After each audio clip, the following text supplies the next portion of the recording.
grappling with nervousness is something that a lot of artists experience, whether you're an actor or a host, a musician. There's a bunch of different areas of being an artist, and it's definitely something that people deal with. So, I think you asked about me being a musical theater person. That's how I started.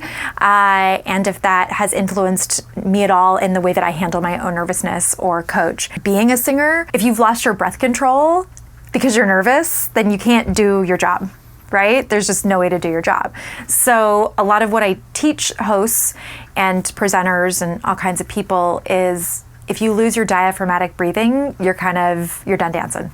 Right? If you don't take those really deep belly breaths, then your breathing is going to get shallower and shallower, and then actually sends a message to your brain that it's in distress, okay? And then the whole system starts shutting down, right? So if you talk slower, lower, like actually lower in your pitch, and take really big belly breaths to start out your phrases or singing your phrases or speaking your phrases, it actually sends messaging to your brain that you are not in distress. You don't need to go into fight or flight, the reptilian part of your brain. You can stay in your cerebral cortex, which is the creative part of your brain, and that you are okay, right? So you can actually trick your brain into being calmer and not going into that stress state, right? So big belly breaths, talking slow and low, right? Because we start shallow breathing, sometimes we start to get pitchier with our breath.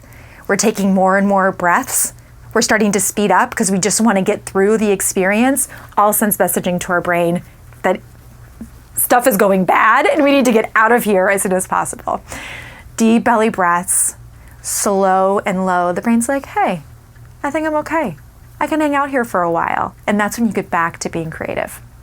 So I think that that's a play. I love that. I wish you guys at home could see Philip because he's practicing everything as I say it. But those are things that are applicable to whether you have to give a speech at a wedding, if you have to do a presentation at work, if you're recording an album, performing, at a club, or you have a big audition. Diaphragmatic breathing, slow and low. It's really beneficial for a lot of people.